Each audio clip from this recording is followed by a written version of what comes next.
Hermanos, les saludo en el amor del Señor. Vamos a iniciar un nuevo estudio de Apocalipsis. Ahora en el capítulo 3 vamos a la iglesia, al mensaje de la iglesia en Sardis. Capítulo 3, hermanos, para que tengan sus Biblias allí abiertas. Vamos a ir en oración primero que nada. Les pido que me acompañen, hermanos. Oremos. Padre amado, gracias doy, Señor, por esta oportunidad de poder escudriñar la Escritura, su Escritura, Señor. Le doy las gracias porque puedo hacerlo. También pido que perdone, Señor, mi pecado, que aún permanece en mi vida, que me limpie y me haga acepto, Señor, para poder entregar este mensaje, este estudio. Ruego también por mis hermanos que usted, Señor, dé la sabiduría y el entendimiento a cada uno para que puedan interpretar correctamente su mensaje y también, Señor, puedan y sobre todo guardar este mensaje en sus corazones, en sus vidas y poner todo esto que nosotros aprendemos en práctica. Se lo ruego en el nombre de Cristo, mi Señor. Amén. Bien, hermanos, vamos a dar lectura a lo que es la carta. En el capítulo 3 dice así la palabra del Señor. Capítulo 3, desde el versículo 1 hasta el 6. Escribe al ángel de la iglesia en Sardis, el que tiene los 7 espíritus de Dios y las 7 estrellas, dice esto: yo conozco tus obras, que tienes nombre de que vives y estás muerto. Sé vigilante y afirma las otras cosas que están para morir, porque no he hallado tus obras perfectas delante de Dios. Acuérdate pues de recibido y oído, y guárdalo y arrepiéntete, pues si no velas, vendré sobre ti como ladrón y no sabrás a qué hora vendré sobre ti. Pero tienes unas pocas personas en Sardis que no han manchado sus vestiduras y andarán conmigo en vestiduras blancas, porque son dignas. El que venciere será vestido de vestiduras blancas, y no borraré su nombre de la vida, nombre delante de mi Padre y delante de sus ángeles. El que tiene oído, oiga lo que el Espíritu dice a las iglesias. Bien, hermanos, hemos leído esta breve carta. Todas las cartas del Señor a las iglesias son brevísimas, son muy cortitas, pero muy contundentes, muy fuertes, sobre todo esta. Vamos a hacer también, hermanos, ahora una pequeña reseña de lo que era la ciudad de Sardis.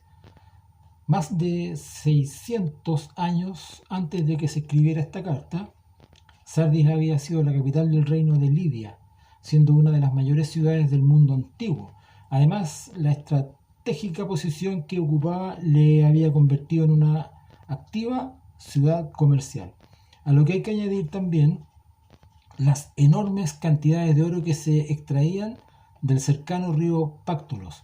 Su riqueza era proverbial. Las enormes cantidades de oro que se extraían del su riqueza era proverbial, y desde los tiempos de Creso, su más famoso gobernante, se había acuñado la frase tan rico como Creso. Era sin duda una ciudad muy próspera y económicamente muy rica. Sin embargo, en el momento de escribirse Apocalipsis, de aquella gloria del pasado solo quedaba el recuerdo, ya que el estancamiento y la decadencia se habían apoderado de ella. El contraste entre lo que había sido y lo que era realmente inmenso. Parecía que la facilidad con la que Sardis podía enriquecerse era también la misma razón de su debilidad. Otro detalle interesante es que la ciudad estaba edificada sobre una colina muy empinada, y que sus defensas, que eran de carácter natural por la geografía que tenía, eran realmente la hacían muy segura ante el enemigo.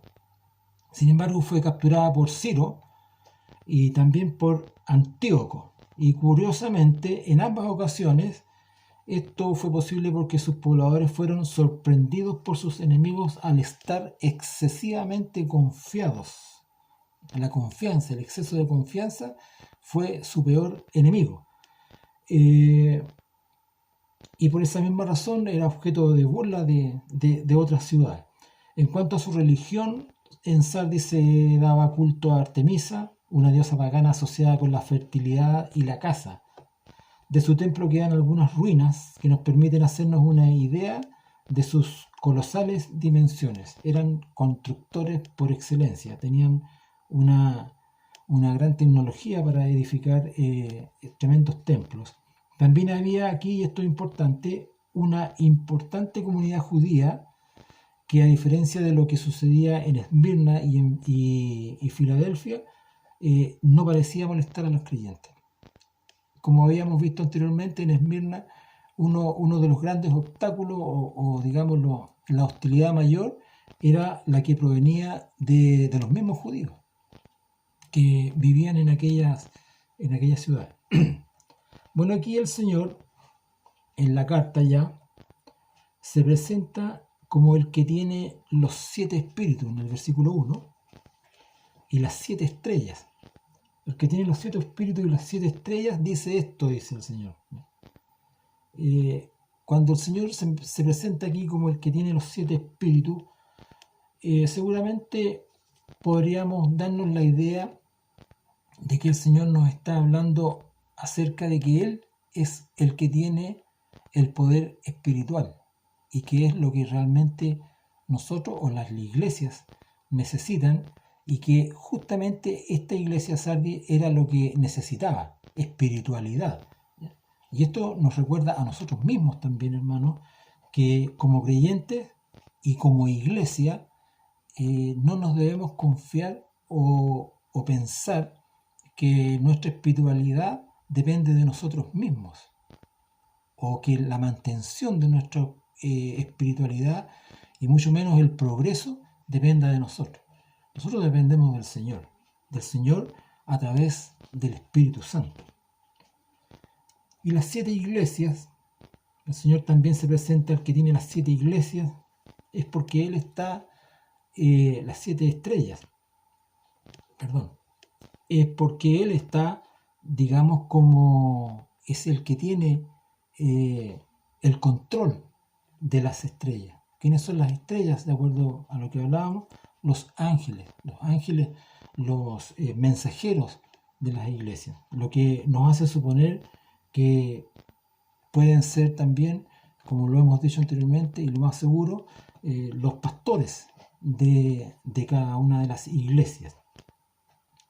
Conozco tus obras, dice el Señor, y esta es una carta realmente muy fuerte. Dice el Señor, conozco tus obras, lo que nos indica que el Señor conoce todo de nosotros. Conozco tus obras. Dice que tienes nombre de que vives. La iglesia de Sardis le ocurría lo mismo que lo que le pasó a la ciudad, que había tenido un pasado próspero, muy creciente, pero ya no lo tenía. Y vivían de sus recuerdos, vivían del pasado, de lo que habían sido en algún momento en su historia, pero eso ya había quedado atrás y ya no existía. Quizás era una iglesia que gozaba de una buena reputación en medio de la sociedad. Al Señor esas cosas no lo satisfacen, no le interesan.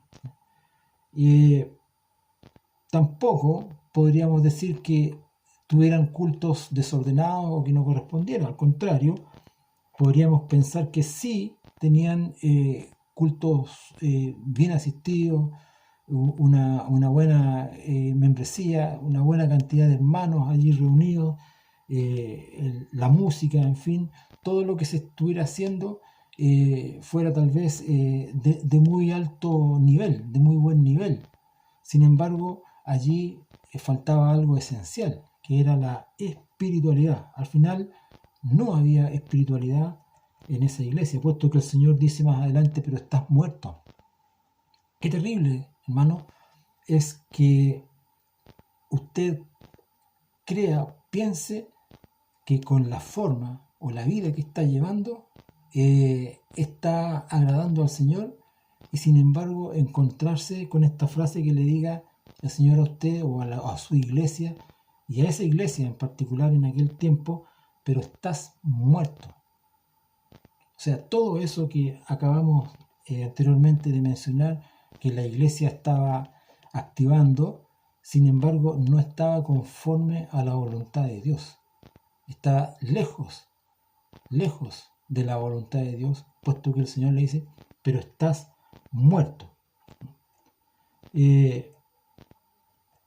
Esta iglesia, hermano, a pesar de esa condición en la que se encontraba, sin embargo, tenía una situación, o nosotros podríamos, hermano, deducir en algún momento cuáles eran las razones por las cuales una iglesia puede estar en un estado digamos, en ese estado de como moribunda o muerta, como dice el Señor. ¿Cuáles podrían ser las razones que nos lleven a estar en esa condición? Por ejemplo, como la ciudad misma de Sardis, que se confió de lo que había hecho en el pasado y encontrarse en este momento descansando, viviendo tal vez de los recuerdos, ¿ya? Viviendo de lo que hicimos en algún momento y ya no necesito seguir haciendo. Eso es un síntoma de una iglesia que ya no está viviendo, una iglesia que ya no está conformando al Señor. Están más preocupados de las formas más que la vida, que la realidad espiritual. Están más centrados en solucionar los problemas sociales, económicos de la gente y no preocupados de la predicación del Señor.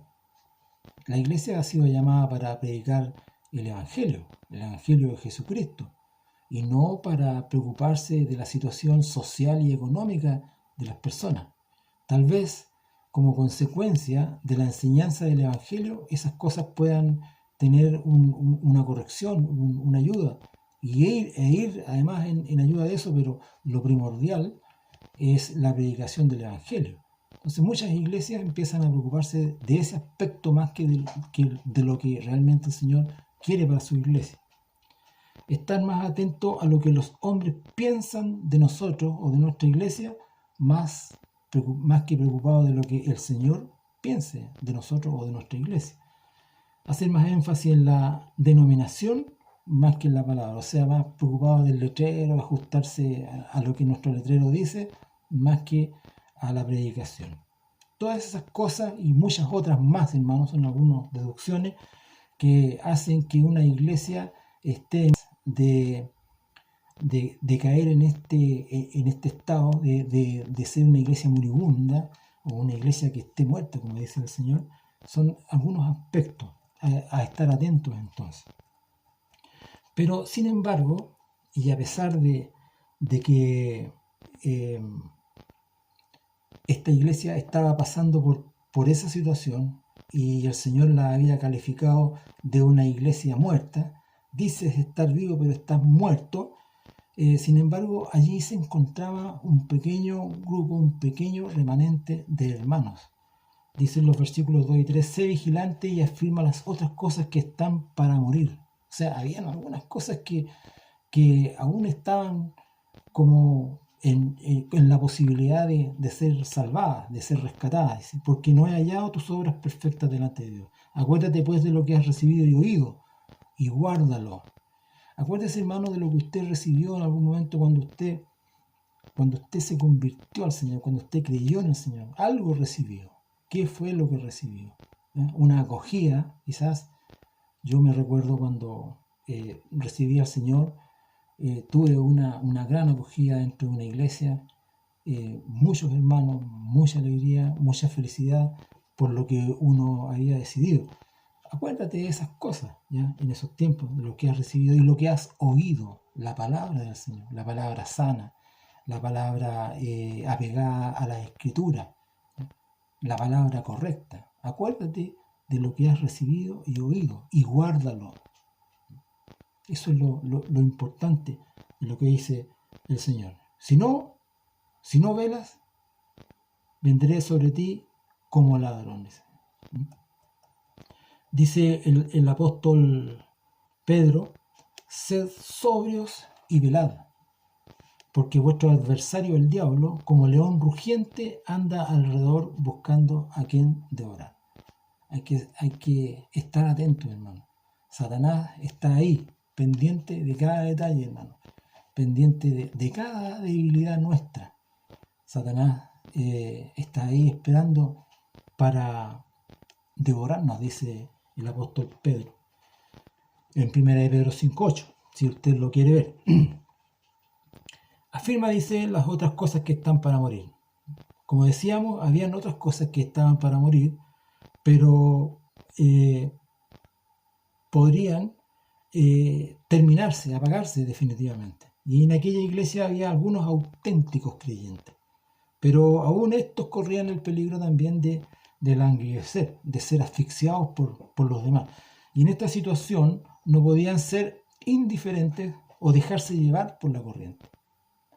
Es probable que dentro de una iglesia, la iglesia en su mayoría esté cayendo en esa letanía, en esa agonía, en esa falta de ánimo, en esa falta de vitalidad, pero sin embargo, algunos, ese remanente, esos poquitos, no pueden ser indiferentes ante esa situación. No pueden hacer vista gorda, como podríamos llamar, ante esa situación, y es necesario que ellos no se dejen arrastrar por la corriente de la mayoría, de esa mayoría que está cayendo en el error, en la agonía, en el desánimo. Debían empezar primero que nada entonces estos a evaluarse, ¿ya? A evaluarse de la mejor manera, como a través de lo que el Señor les estaba mencionando. Después tendrían que obligadamente confrontar, digamos, el pecado y el error, y de ese modo empezar a influir en la comunidad. Entonces es interesante notar que el Señor no manda a los cristianos aquí a salirse de la iglesia o hacer formar otra obra, sino que el Señor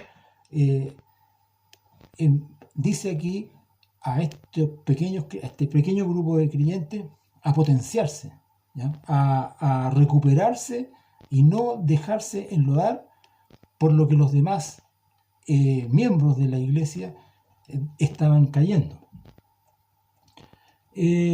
Acuérdate pues, dice el Señor también, de lo que has recibido y oído, y guárdalo y arrepiéntete. Pues si no velas, vendré sobre ti como ladrón y no sabrás a qué hora vendré sobre ti. Una vez más tenemos una llamada del Señor a velar. Algo que, como ya hemos señalado, ellos entenderían muy bien después de lo que había ocurrido en su historia, cuando sus enemigos habían venido literalmente como ladrones en la noche y los habían sorprendido. Una promesa a los vencedores. Dice, pero tienes unas pocas personas en Sardis que no han manchado sus vestiduras y andarán conmigo en vestiduras blancas porque son dignas. El que venciere será vestido de vestiduras blancas y no borraré su nombre del libro de la vida y confesaré su nombre delante de mi Padre y delante de sus ángeles. Aunque la iglesia tenía reputación de estar viva, en realidad solo un pequeño número de sus miembros lo estaban. Como lo habíamos formulado, ellos formaban el remanente fiel, y en este es un concepto que una y otra vez se repite en la Biblia. Hay historias que nos hablan acerca de que no todos siempre son unos poquitos los fieles. Y si por ejemplo vemos en el diluvio, como un ejemplo, se salvaron 8 personas. En los espías que envió Moisés, ¿cuántos eran? 12, solo 2 reconocieron la tierra y llegaron a poseerla. De los 5.000 que comieron del milagro de la multiplicación de los panes y los peces, ¿ya?, que hizo el Señor, solo 12 se quedaron con el Señor cuando los demás todos lo abandonaron, lo dejaron solo. Así es que en muchas oportunidades se habla acerca de ese remanente, de esa pequeña cantidad. Seamos nosotros, hermanos, aquellos que pertenezcamos a ese pequeño grupo. Iba a decir de usted depende del Señor realmente, pero depende de que usted, de que yo me deje guiar por el Señor. De eso depende, de que yo confíe en el Señor y me deje llevar y conducir por el Señor, por el Espíritu Santo. Así como nosotros decimos, dejémonos que Él sea el Espíritu Santo que nos dé el entendimiento y la comprensión de las Escrituras. A veces nosotros nos basamos mucho en lo que otros comentan o hablan acerca de las Escrituras. Usted pídale al Señor, hermano, que el Señor, que a través del Espíritu Santo nos dé el entendimiento de su palabra. Por supuesto que hay que ser también inteligente y reconocer a aquellos que también están comentando bajo la inspiración del Espíritu Santo. Eso también es importante así también entenderlo. Y dice el Señor, y andarán conmigo en vestiduras blancas porque son dignas esas personas. Y este remanente fiel andará con el Señor, lo que sugiere comunión íntima y personal con Él. Realmente este era el problema de esta iglesia. Habían dejado de andar con el Señor y esto es lo que nos mantiene con vida en nuestro andar diario. Luego añade que tendrán vestiduras blancas porque son dignas. Estas vestiduras blancas se sugiere la pureza y santidad que produce la justificación de los pecados por medio de la obra de la cruz. Estas personas son aquellas a quienes el Cordero lavó de sus pecados con su sangre, como lo señala Apocalipsis 1:5, Apocalipsis 7:14. De ninguna manera podemos alcanzar esta dignidad. No nos engañemos, hermanos. Ningún hombre puede vivir de una manera totalmente santa. Recordemos las grandes palabras de Isaías, que es lo que decía él. Venid luego, dice Isaías 1:18, venid luego, dice Jehová, y estemos a cuenta. Venid luego y estemos a cuenta. Si vuestros pecados fueren como la grana, como la nieve, serán emblanquecidos. Si fueren rojos como el carmesí, vendrán a ser como blanca lana. Entonces, dejémonos guiar por el Señor y caminemos junto a Él siempre. El que venciere será vestido de vestiduras blancas.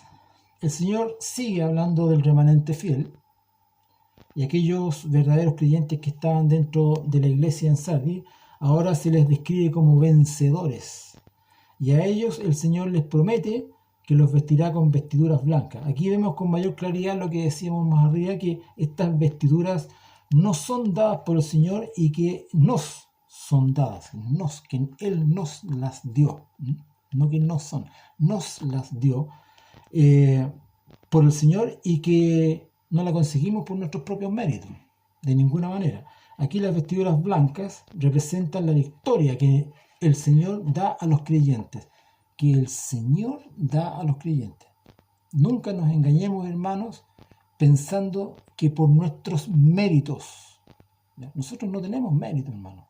Además, la salvación no se logra por mérito. Pero, ¿quién soy yo para creer que la salvación de mí depende? Nosotros dependemos plenamente del Señor, absolutamente.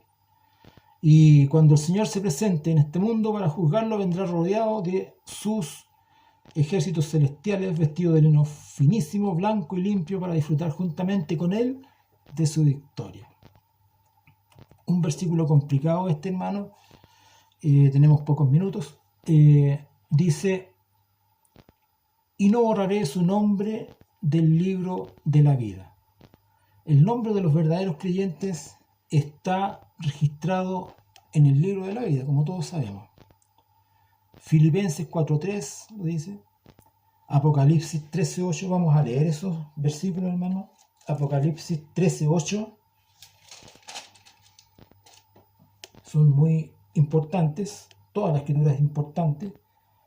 Dice el 13:8 de Apocalipsis, dice, y la adoraron todos los moradores de la tierra cuyos nombres no estaban escritos en el libro de la vida del Cordero que fue inmolado desde el principio del mundo. Apocalipsis 17:8, un poquito más adelante. La bestia que has visto era y no es, y está para subir del abismo e ir a perdición.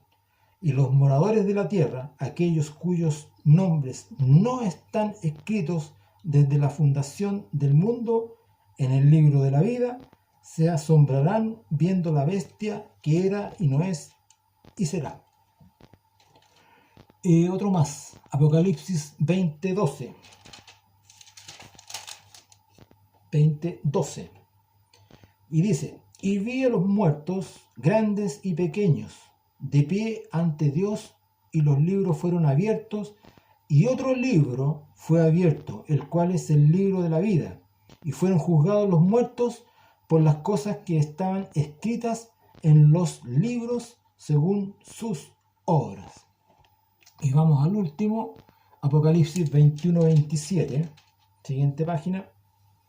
Dice, no entrará en ella ninguna cosa inmunda o que hace abominación y mentira, sino solamente los que están inscritos en el libro de la vida del Cordero. Y en este versículo, hermanos, se garantiza que el nombre de los verdaderos creyentes no será borrado del libro de la vida. Se garantiza que los creyentes no serán borrados del libro de la vida. Es cierto, y aquí lo complicado de este versículo, que hay algunos que ven aquí la posibilidad de la pérdida de la salvación, cuando lo que realmente se afirma es todo lo contrario. Este no borraré equivale a decir no vendrá a condenación, como lo dice Juan 5:24. Veamos lo que dice Juan 5:24. Dice, de cierto os digo, aquí habla el Señor Jesucristo, el que oye mi palabra y cree al que me envió, tiene vida eterna, y no vendrá a condenación, mas ha pasado de muerte a vida. Podríamos leer ese versículo de esa forma. ¿Cómo? Dice, me cambié de... ¿Cómo? Dice, el que venciere será vestido de vestiduras blancas y no vendrá a condenación. Podríamos leerlo de esa manera, ¿ya? Entonces, lo que está diciendo aquí este versículo es que realmente está confirmando que nadie puede ser borrado del libro de la vida. Pero hay una concordancia que nos lleva al libro de Éxodo 32:32, donde aparece también aquí una expresión de Moisés. Ustedes se acuerdan que Moisés le pidió a Jehová, a Dios, le pidió que perdonara al pueblo de Israel por la construcción de un becerro de oro, un pecado gravísimo. Y bueno, y Moisés le dice a su pueblo, voy a ver la posibilidad de que Dios los perdone. Pero vamos a lo que dice la misma escritura.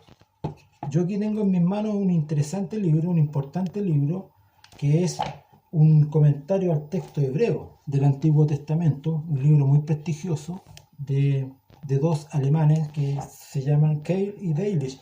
Son realmente confiables sus comentarios y me gustaría poder expresárselo y leérselo a ustedes. Dice entre los versículos 30 y 35 está esta historia que yo les mencionaba, y dice lo siguiente: pero dijo al Señor, ¿quién? Moisés, este pueblo ha cometido un gran pecado, porque se hicieron dioses de oro. Está hablando ahí Moisés, en oposición al claro mandato en el capítulo 20-23 de este libro de Éxodo. En 20-23 está ese mandato de no hacerse imágenes. ¿Ya?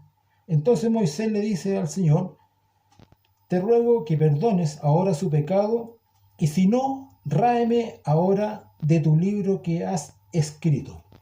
Y si no, ráeme, bórrame del libro que has escrito. Y aquí viene la explicación.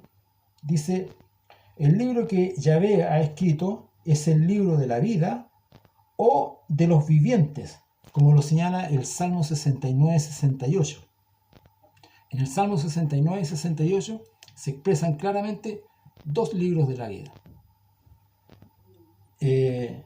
Uno es el libro de los vivientes, o es el libro que Dios ha escrito de todos los seres que están vivos. Entonces, la petición que Moisés le está haciendo a Dios, a Jehová, es: bórrame o elimíname de esta vida, por así decirlo. Pero esa es la forma en que Dios lo expresa, es del libro de los vivientes. Por lo tanto, es de poder encontrarse esa expresión de ser borrado del libro de la vida, se entiende por ese libro de la vida, de aquellos creyentes que están vivos aún.